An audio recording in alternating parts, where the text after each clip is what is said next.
All right, I think we'll go ahead and get started. Hi, everyone, and welcome to today's webinar, Open to Buy, where inventory management begins. My name is Catherine Martin, and I'm with RIC Software. I'll be your moderator for today's event. We have an exciting webinar ahead of you today featuring RMSA's Paul Erickson. But before we get started, there's a few things I want to cover. Today's webinar will be recorded and made available to you after the event, so look for it in your inbox and feel free to share it on social media. For a better viewing experience, all lines are muted. If you have any questions, feel free to ask them in the chat box in your webinar control panel. Due to time constraints, we will answer all questions via email following the webinar. We will also be live tweeting throughout the event, so feel free to tag us at RIC Software. So I believe that covers all the small details, so let's go ahead and dive into the presentation. So as I mentioned before, my name is Catherine Martin. I'm the Demand Generation Manager at RIC Software. My role at RIC is to help grow the business and ensure that our marketing efforts are providing retailers like you with content you're interested in, like this great webinar we have planned today with Paul. Thanks, Catherine. This is Paul Erickson. I'm Senior Vice President of RMSA. I think, Catherine, when you get to be a certain age, you get to be called Senior Vice President. I've been with RMSA for 30 years, believe it or not, and it's been a long career of helping independent retailers be more profitable and to manage their inventory better. And I'm really looking forward to presenting a somewhat different approach, I think, today to the old concept of merchandise planning and open to buy. Awesome. Thanks, Paul. Before we move on to the presentation, I just want to give some background about RIC, since I know some of the people on the phone aren't currently RIC's clients. So RIC makes retail technology that is used mostly by North American footwear and apparel retailers. Our clients use our product to manage their inventory, sell at the POS, track customer data, and report on business performance. We are in our 35th year, so we're 35 years young, and I say that because we're constantly working to evolve. We're currently growing, profitable, and sustainable. We do this by first and foremost focusing on our clients and their needs, and then focusing on gaining and empowering new retailers with our software. We've got a great team of people with a wide variety of backgrounds and experiences in retail and technology. And unlike some folks in the marketplace that you might be familiar with, we make, test, sell, support, and consult on our own product. So that means we've built our cloud-based subscription retail technology in-house and took it directly to the market. So that's a brief summary of RIC's. Without further ado, I'd like to pass things over to Paul. It's been a pleasure working with him to get this presentation prepared for you all, and I know that he has a lot of powerful information packed into this presentation. So go ahead, Paul. Thanks, Catherine. You know, I'll take your 35 years and raise you by 60. That's right. I sometimes tell that to retailers that RMSA is 60 years young. Catherine, between our two companies, that's almost 100 years of making life easier and more profitable for independent retailers. That's right. The reason why I often say that is because we consider ourselves really not a tech company, but a retail company, a retail consulting company that takes data from great companies like RIC's and turn that data into a profit plan, making retailing more of a science and less of a guessing game. Like RIC's, we're a cloud-based subscription inventory forecasting and open-to-buy month-to-month service, and the vast majority of our clients are on a month-to-month basis. They don't have to invest in equipment. They don't have to invest in software. Basically, if we don't make them money, they don't pay us, and it keeps everyone at RMSA very honest about making sure we get results for our clients. And with that said, let's begin. I don't know if this is going to shock anyone, but the new financial reality is actually the oldest financial reality in business. Cash is king. And in retail, nothing ties up cash faster than too much inventories. Today, the smartest retailers have really taken a hard look at their inventory investment and are not buying the same way they used to. They're looking at the profitability and the return on investment of categories and vendors, and they're always analyzing all those things to make sure they've got the right mix of merchandise in the right amount with the right pricing to justify the business they're doing. That's, I said earlier, retailing is art and science, and that's what it is to invest in inventory properly. Too many retailers today go into markets and give their buyers either a bad plan or no plan, which results in overbuying or, in many cases today, underbuying.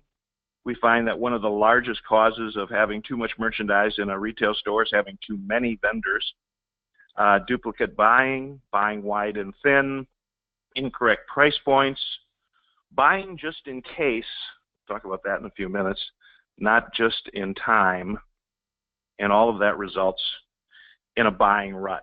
I'm going to share with you a couple of stories to begin with, true stories about a couple of clients of ours. The first, as you see, I have a safe with cash flowing out of this safe. And the reason why I put this picture up to begin this presentation is this was a visual that I used several years ago with a large client in the Caribbean whose buyers simply were always somewhat overbuying the RMSA budget. The RMSA budget that we provided them took a lot of time and care with the owner and the CFO based on how much profit and how much cash we want to have at the end of the year. We looked at trending, we looked at historical sales, we looked at margin, and we looked at stock turnover, and through that we came up with a number by classification that made sense, that everyone approved. And after we gave each of the buyers that number, they would generally go out and overspend it by 10 or 20%. What happened was that this was going on systemically year after year after year, season after season. And in lieu of terminating their positions, we decided that we would try this one effect. And so we brought them into the conference room, and I took this picture. And it was a safe, and I told them to visualize in the office next door to the conference room, which was the owner's office, that the open-to-buy budgets that we're giving you to spend when you go to a trade show is really money. And that money is sitting in that safe. And I want you to visualize that when we give you $7,000 or $10,000 to buy over this 2 or 3 month period for, say, sports shirts or sandals or what have you, that is like giving you the key to get into that safe. And we say, take $7,000 out. And what has been happening in this business is you've been taking not 7, but 8 or 9 and overspending the budget. And I asked them what they felt that was really, what you could really call that. And everyone looked at each other and said, well, I think that would be stealing. And that's exactly what it was. But the message got through. A budget in a retail store is everything when it comes to control. I'm going to tell you another story. We do a lot of business in the college bookstore industry. This was about 3 years ago. A new client, never even gotten their first report, came to us and said, I've got a problem. I'm glad we hired RMSA. My auxiliary director, my boss, came to me last week and said, we would expect the bookstore to contribute to the new addition to the School of Business, and so what we're going to need from you in 6 months is an additional $300,000 cash flow to contribute to that new addition.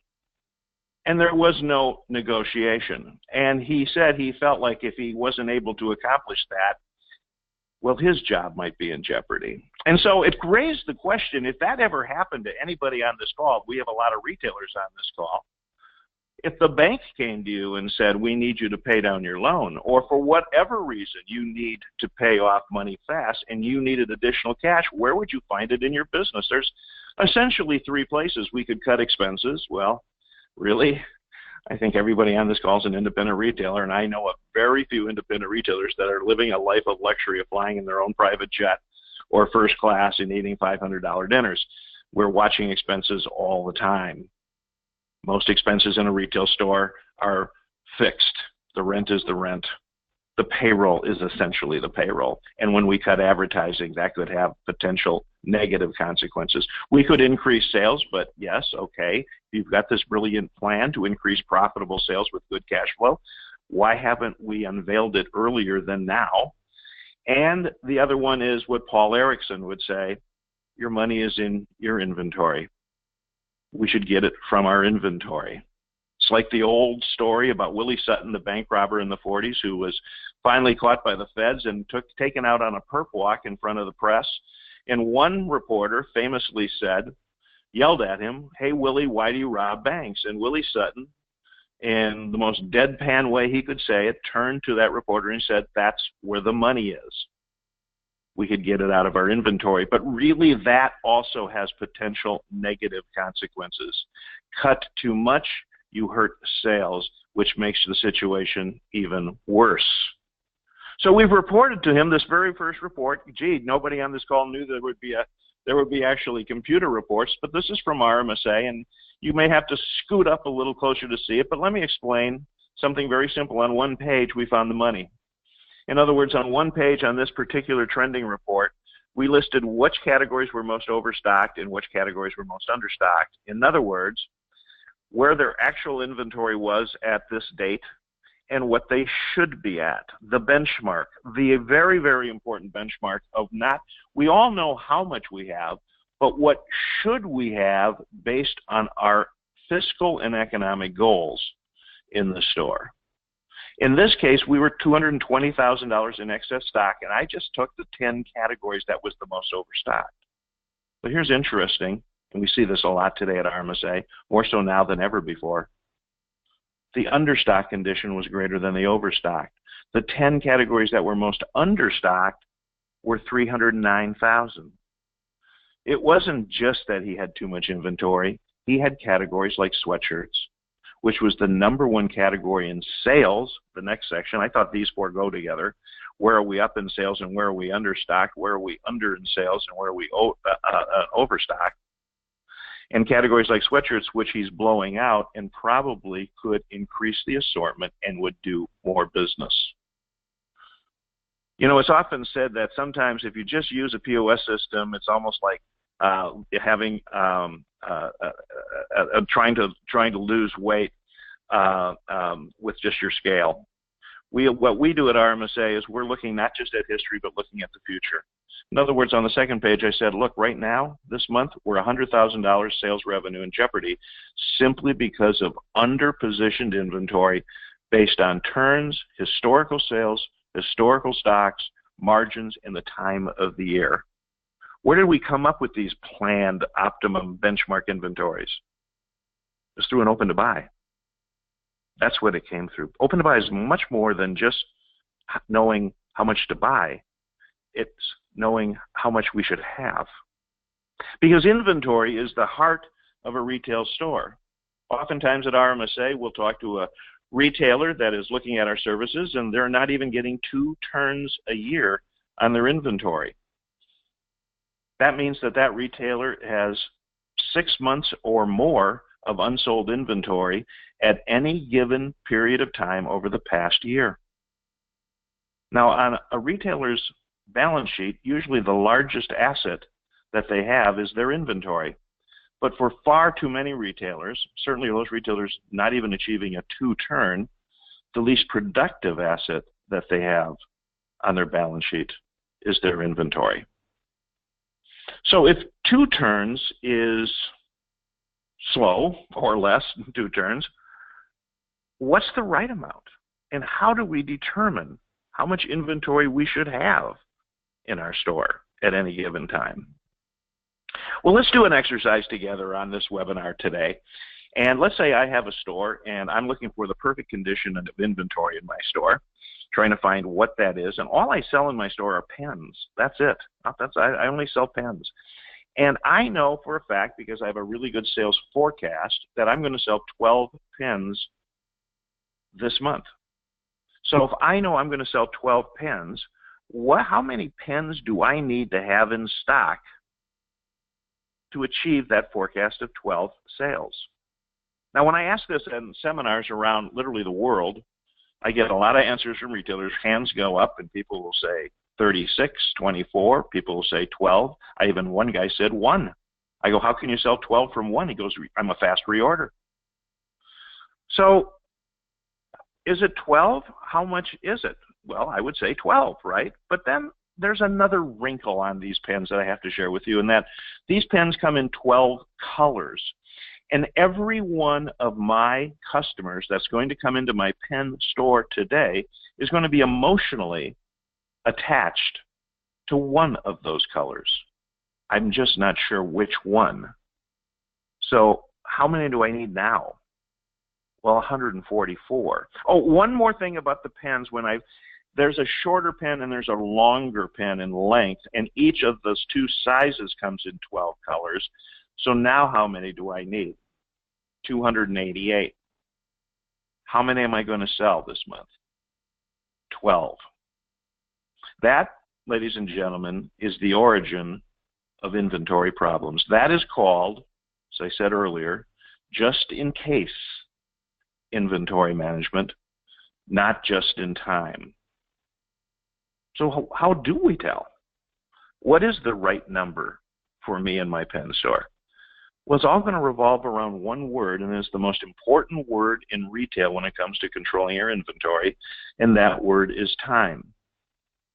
Inventory levels should be determined by how long it will take me to sell it. You know, when I ask retailers how much inventory they have, many of them tend to think of inventory in terms of quantities like SKUs or units or dollars, retailer cost dollars, dozens, case packs, it goes on. But the really smart retailers say something like this: well, right now, I'd like to keep about an 8-week supply. Now, when I go into a heavy selling, my time frame of keeping inventory is actually less, and I'll get into that in a second. But they're always looking at how long it's going to take to get their money back after they paid for the inventory. That is the concept of time, and that is called inventory turnover. It's one of the most boring, but I think most consequential subjects facing all retailers today is inventory turnover. Short term, we call it sell-through, but inventory turnover is long-term. It's what's going on in your store over the course of a year. It's the key indicator of how well merchandise is performing. It's the measure of financial performance that really doesn't even show up on your P&L, because accounting doesn't even factor in the element of time, how fast you sold it, how fast would I get my money back. That's turnover. Now, there's not going to be a lot of definitions and formulas on this webinar. I'm going to warn you about that. But I just wanted to define a little bit of what turnover is. It's the frequency that you sell your average dollar inventory, and it's a measure of inventory frequency, and it's expressed as a ratio. Now, I don't like ratios. It don't sound like retailing to me. It's not a retail word. Ratio, 2.0, 2.2, 3.6. Sounds like banking or something like that. I like retail words, and retail word that I like that really takes into consideration time is week supply. Now, 2 turns, if you take 52 weeks in a year and say, I've been getting 2 turns on this merchandise over here, then it's taking you about 26 weeks to sell your inventory. That's essentially what turnover means. How long it's going to take you to replace your stock. So what does that mean today? Well, 26 weeks to sell an item. Today's July 25th. And let's say you're getting new merchandise in, UPS is showing up at the back door, in a category that habitually gets about a 2 turn. Well, what that really means is that merchandise, on the average, won't be sold this month. It won't be sold in August or September or October or November. We're into Thanksgiving now. Or December. It won't be sold until 2018 on January 23rd from today. Now, most of that merchandise probably would have had to have been paid for in August or September, but we would not have realized any cash back until 2018. Now, this metric is an important metric, and it simply says, and this is based on, I don't want to get too deep in the weeds here, but it's based on 55% cost of goods sold, and I have a feeling most of our audiences, their merchandise is sitting there at that kind of percentage of cost of goods sold. An improvement of 1 week of an annual sell-through increases your cash flow by approximately 1% of annual sales. So just remember this, 1 week, 1%. So let's just take a store that does $2 million. Let's take a $2 million business. And let's say we can take that $2 million business and now we can sell the overall inventory in 25 weeks. So anything that comes in today doesn't get sold until not the 23rd, but the 17th. We just increased our cash on hand by selling our investment 1 week earlier by $20,000, 1% of $2 million.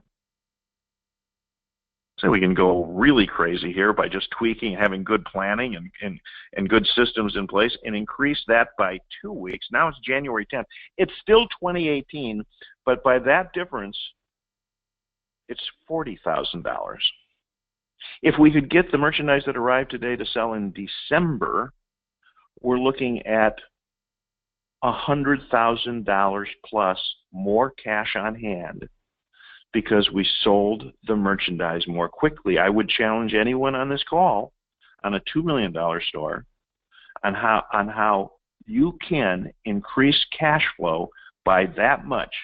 It certainly probably will not be margin, and it most certainly will not be in cutting expenses, and probably not improving profitable sales. This is the easy way to do it. And it takes planning, and it takes understanding, and it takes education. It also takes understanding some of these other things in retail that we talk about, but I think are many times very poorly understood. The first one is GMROI. The first time I ever went to a seminar many, many years ago, I was listening to a guy on the stage, and he was talking about GMROI, but he was from the South, and he wasn't calling it GMROI. He was calling it GMROI, and he had that great, lovely Southern accent, and he kept saying to the audience, he goes, you got to remember, GMROI is the way to look at your inventory investments, the way to look at vendors, at classifications, at your stores. GMROI is the most important measurement. Yeah, GMROI. I kept thinking to myself, who in the heck is GMROI? Is that Billy Bob's cousin? But he was right. He was right. It's the measurement of the relationship between turnover and profit. And all it's saying is that how much money have you got tied up in inventory last year on the average, your average inventory? Not how much you bought, but how much sat there. And then how much money did you make against that money that was tied up in stock? And that's your gross margin return on investment. It's a simple formula. Gross profit dollars divided by average inventory at cost. Now, when I ask retailers at seminars around the world, I always say, how many people here are buyers? And I get a lot of people raising their hand. And then I immediately tell them that you're really not buyers. I don't think so. I think really we need to think of ourselves as investment brokers.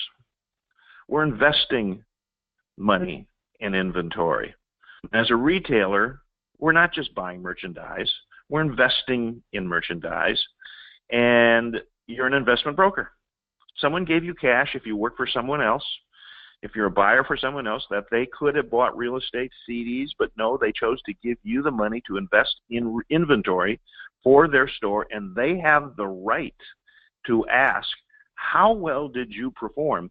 And the answer to that question is GMROI. Now, I think Warren Buffett is probably the most famous investor on planet Earth. And you know, if you've ever heard me speak before, you know I tell a lot of stories, but I think storytelling is learning. So here comes another one. It was a client of mine back in the 90s. It was a chain of shoe stores that were actually owned by a shoe company in Vermont that Berkshire Hathaway bought at the time I was engaged in terms of their business.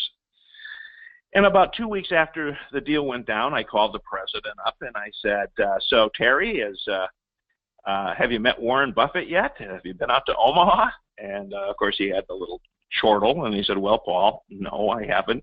However, just yesterday there was a team here from Omaha and they were going through our books and they found something they didn't like about how we were rewarding our management team and how we were bonusing our store managers. And I asked Terry, well, what method were you using that Warren Buffett and his team thought was horrible? They literally tore up the plan in front of him, by the way. And he said, well, what we were doing is we were paying a percentage of the increase in gross profit dollars as a reward system for store managers. So if the gross profit went up 50,000, I can't remember what the percentage was, but if it was 5%, they would get a bonus of $2,500. Increase gross profit dollars from the year before, a percentage of that.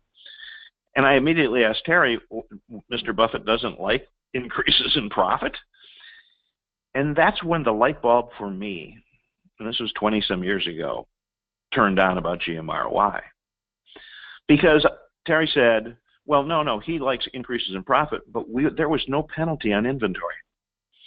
You see, they literally, under their bonus plan, theoretically, they could have added $1 million in inventory and had a $20,000 profit increase, and they would have been rewarded for that. There was nothing on the other side, which is investment, how much inventory. And thus, it became kind of a counterproductive exercise.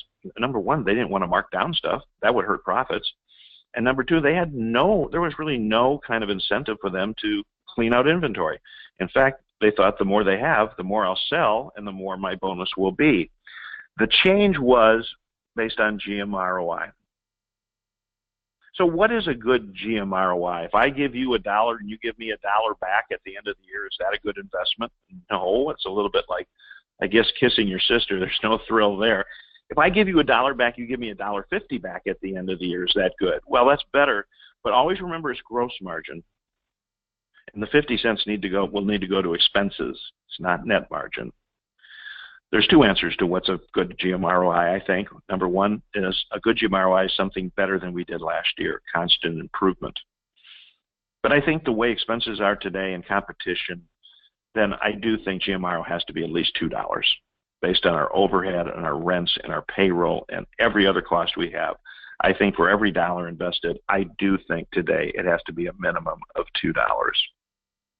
And by the way, it's a good way to measure your vendors through GMROI. Let me give you an example. Take two vendors. Vendor A, it's a big store. Vendor A did $500,000 for us in our big store last year. And vendor A had $240,000 in profit, or 48%. Vendor B did exactly the same revenue, $500,000, but its gross profit, $220,000, 44%. The old way, pre-Warren Buffett, that my client would have said was vendor A is clearly, hands down, there's no debate, a more profitable vendor. It made $20,000 more profit, period, if you look at it just that way. But when we add time, which is turns, and let's say vendor A gets 2 turns and vendor B gets 4 turns, now that changes the calculation tremendously when you add the element of time. Because vendor A, yes, got $240,000, but its average cost inventory is $130,000. In other words, they had $130,000 tied up in stock and made $240,000, or an ROI or GMROI of $1.84. Yeah, now, yes, vendor B made less money, but their cost of inventory, the average inventory, because they sold it more quickly, was almost half. Think of it like anybody on this call and me. Let's say I'm your neighbor and we both bought our houses 10 years ago. I paid $130,000 for my house. You paid $70,000. We both sold our houses last week. I sold mine for $240,000. You sold yours for $220,000. Yes, I did sell mine for $20,000 more than yours, but look at what we paid for it. Who's the better real estate investor? This is the first step to understanding open to buy planning, because if we don't understand things like GMROI or turn, then open to buy will be a very, very foreign concept. Let's go talk about profit. Now, the dictionary calls profit a valuable return or gain, or the excess of selling price of goods over their cost. But is making profit enough? You know, profit is generally understood by most retailers as what you get to take home after all the bills are paid. But then why do so many retailers so very often say, my accountant says I'm making a profit, but I can't pay my bills? What's wrong? Apparently making a profit isn't the entire equation for success in retail. If that's the case, what's missing? Well, what's missing is that we have to understand is that our profits and our cash are in our inventory. And very simply, it's called what I talked about at the very beginning of this webinar, cash flow. There's no money in the bank to pay the bills when they're due. What good is profit on your income statement? In fact, it can even be an additional burden if you have to pay taxes on your profit and the bank account is empty, and the IRS can be, well, let's just say, a little impatient. Now, we can find the root cause of this by an examination of how we handle our inventory, and believe it or not, it gets right to better planning. Let's take a store that does $1 million. There's your accounting statement, very basic GAAP accounting principles. We'll start with the beginning inventory of $250,000. We purchased $700,000 at cost. We ended at $350,000. That means that our cost of goods sold, by adding the purchases and subtracting the ending inventory from the beginning, is $600,000. Now our sales are $1 million, so we subtract the cost of goods sold to $600,000, and we give a profit of $400,000. And then we take our gross profit less our expenses of $350,000, and we made in this P&L $50,000 last year, which we will pay a tax on. Bravo, a profitable business. But is it? Let's look at it a different way. The same numbers, except for look at it for cash flow. Cash in, cash out. Cash out, we bought for $700,000. Our expenses were $350,000.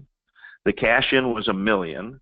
The cash out was $1,050,000 in a business that show a $50,000 profit, which we pay a tax on. We still owed the vendors $50,000. We're $50,000 more in the hole at the end of the year than the beginning of the year. How did that happen? How could that possibly happen? And in webinars, I ask people to see who can point out the bad number. And there is one bad number, and it's purchases. If your store does $1 million and you know your expenses are $350,000, what on earth are you doing buying $700,000 worth of merchandise? If you want to maintain to 40%, then your cost of goods sold should be $60,000, which means your purchases should be $600,000. Overbuying, having too much at the end of the year, is the major culprit for this effect in retail stores. So it gets down to very basic open-to-buy planning. This is open-to-buy planning 101.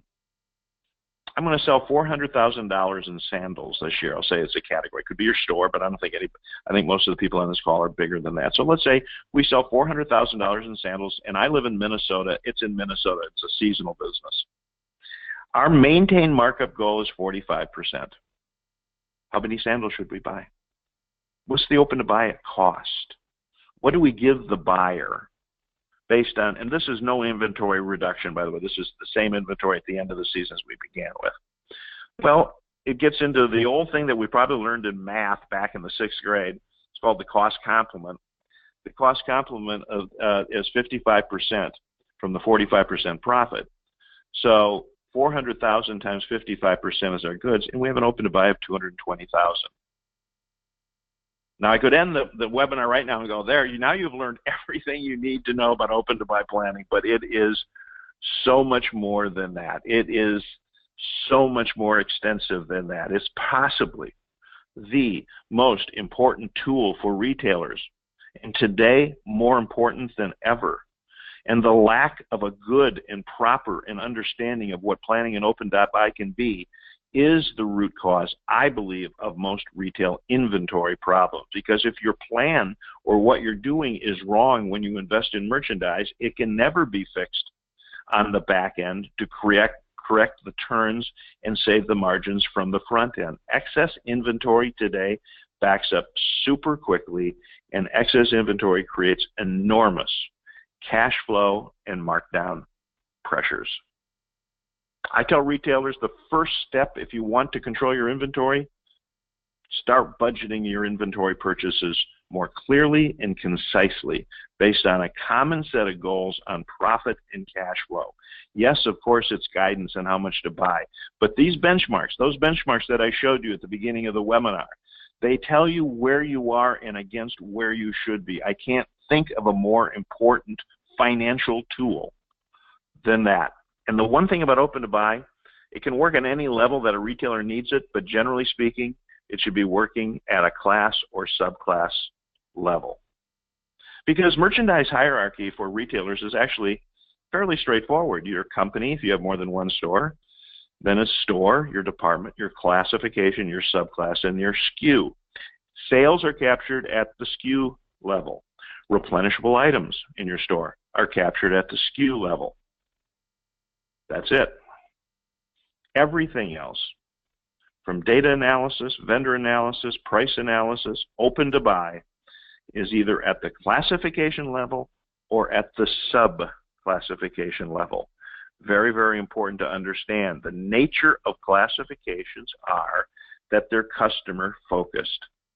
The customer calls the shots on what's a classification. They define the structure. It's how they see their store. Several years ago, I was in Los Angeles, and I was working with a small chain of women's stores, and I noticed one of the classifications that they were using was called women's bottoms. I literally, remember this slide, customer focus, and I said, let me ask you something, women's bottoms. They go, yes, of course, that's women's bottoms. It's skirts, it's pants, it's jeans, it's shorts, it's all that. But women's bottoms, do women come in your store and literally, when a sales associate approaches them, can I help you? They say, yes, I'm looking for something for my bottom. That's not what they're doing. And the classification is not women's bottoms because it's not customer focused like pants or jeans or sandals or skirts. It's interchangeable. It's interchangeable. If they're looking for sandals, they're going to buy generally sandals, not winter boots. And the other thing is that they are permanent. That's why most good retailers don't do very many open-to-buy classes by vendor, because vendors, as we all know, are not permanent. That's why most don't do it by attributes. Attributes or fashion trends are not permanent. Permanent, I think, getting back to women's bottoms, could be skirts. Now, women wore skirts 100 years ago. They wear them now. They'll probably wear them 100 years from now. But season by season and year by year, the fad or the change may be mini to maxi to peasant to plaid to solid. It can go on and on and on how the different types of skirts will sell at different seasons or different trends. But skirts are permanent. And that's what the open-to-buy class or subclass needs to take into consideration. Classification or subclassification is the proper level. Tracking at just store or department is not enough, and tracking at just SKU only tells us what's hot and cold and ignores the rest of the store. And a couple of other things on classifications for open-to-buy planning. There are rules. And the rule of 10, I think, really is an important rule when we look at setting up a hierarchy of department class, subclass. First of all, beginning with the basics, the customers define the class structure, and using a department class or subclass structure is key. But try not to have more than 10 departments in your store. No more than 10, the rule of 10. And then under each department, try not to have more than 10 classes in each of those departments. Be disciplined. And then under the classes, try not to have more than 10 subclasses per class. I cannot tell you how many times I've gone into a retail store where the class structure goes on over 22 pages because they kept adding them as they went along. And it became completely useless. Now, retail is actually it's a very predictable business. How do you know customers come in when you open the doors? I mean, what causes customers to shop a store from a big picture perspective? Well, see, I think it's events. Events in their lives is what drives customers shopping. And those events are patterns. Retail is a business of patterns, consistent patterns. And those patterns are cyclical and they're predictable. And guess what? They happen every year for the most part. And for the most part, usually about the same time. It is very, very predictable. That is why open-to-buy planning is such a useful tool, because we can predict it. It's easily predictable. What are these events? Well, I live in Minnesota, and let me tell you something. When that day happens, that will drive sales. Not of swimsuits or sandals, snow boots and shovels, but it will drive sales. It drives people into the stores. An event like a snowfall. Spring can be an event that drives people to shop for new things. Birthdays are events. Mother's Day is an event. When on a college campus, it's homecoming. Or in a pro sport, the home games are event and drive business. Take a vacation, it drives business. Back to school, it drives business. A new baby, it drives business. And those are just a few examples, and I haven't even mentioned Christmas or Easter or home remodeling or many, many other things. These events in our lives drive customers into the store, and we can predict them. And here's what it looks like. Because it looks like a line on a graph. Everybody see that line? If it's hard to see, you're going to see more of them, because let's say that's your store, and let's say that could be your sandal sales. You're in Minnesota like I am, and so you sell a lot of sandals in May, June, and July. Not a lot in October, November. So that's our sales line for sandals, and let's say that one's boots, and this one I think is outerwear, and that's back to school, I'll bet, and here's our socks, and here's our activewear. That could be cosmetics, and this is gifts, and this might be shorts, and this is probably sweaters. And you know what that is in your store? You know what that looks like to me? Well, A, it looks like spaghetti. But B, it is your business. And we've got to make heads or tails of it. That's why it's done at the category level. That's why your business actually looks like the RMSA seasonal selling cycle. Inventory levels start to peak when the sales peak, and inventory levels come down when sales demand comes down. It's as basic as Econ Retail 101, supply demand. If not, our inventory levels end up here. We either have too much carryover, excessive markdowns, and can't pay our bills. And this seasonal cycle is different, as I pointed out, in your store in each category. Now, real quick, one last report. And this is, let's say this is sports shirts and a men's store. Now, one of the most important numbers that you need to know about is not necessarily how much inventory you have right now, it's where you want to be at the end of the year.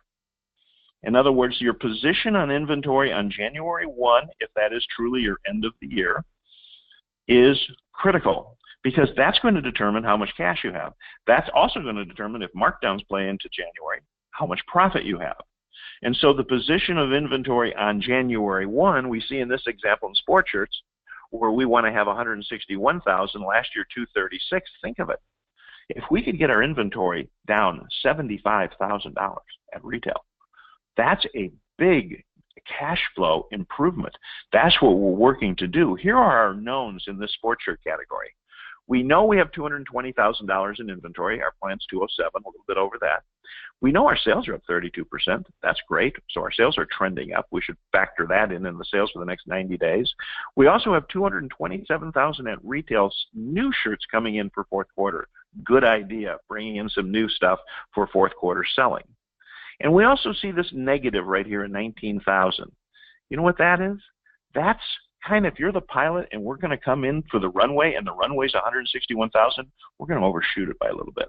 Right now, at this point, it looks like we're going to be 19,000 over, or 180. Still 56,000 better, but we're going to be a little bit over. And every month, that is a moving target that we're trying to get that airplane, excuse my metaphor, down to that level on January 1, either through, if business is even better, by maybe even getting more off price, or taking a little bit of few markdowns earlier so we don't take the big markdowns later. Ladies and gentlemen, that's an open to buy. That's what it's all about. Yes, we have a budget down the bottom, but the budget needs to be based on something, and it's based on financial goals that we will achieve together for your business. And so the final word on open to buy is that it's a process for retailers who have to invest in inventory in advance of the season. If you're literally now, next month, going into a trade show and looking for fourth quarter and then spring 2018, and you don't have a good open to buy, you need one. Time is the key metric. Time is the key metric in inventory control, let alone open to buy. Department class, subclass structures have rules. I believe in the rule of 10. It keeps us focused on not having too broad of hierarchy that becomes meaningless. And the role of consistent and predictable consumer shopping patterns is everything in retail and is everything in open to buy. That was a long webinar, and I am now done. 45 minutes. I hope I still have my audience with me. I'm gonna give it back to Catherine now. Thanks so much, Paul. I'd like to conclude by mentioning that we will be at FN Platform in August. So if you are attending, stop by our booth. We're giving away 2 Google Homes and Swell bottles, and we have a lot of really fun promotional swag as well. So please come by. I know that Paul will stop by, and we hope to see you all there too. So I'd also like to take a quick second and thank Paul and the rest of the RMSA team for participating in today's event. This is the first webinar of a 3-part series, so be sure to join us for the second webinar, Making Your Inventory Work For You, August 24th. You can register at ricksoftware.com under the Resources Webinar tab. As I mentioned earlier, we're answering all of the questions via email following this webinar, so feel free to take down our presenter's email. Paul, if you want to advance to the next slide. You can also send us additional questions, and we have recorded this webinar, so look in your inbox the next couple of days. We'll send it to you as well. And thank you so much for joining us. Have a great day. Thanks, everybody.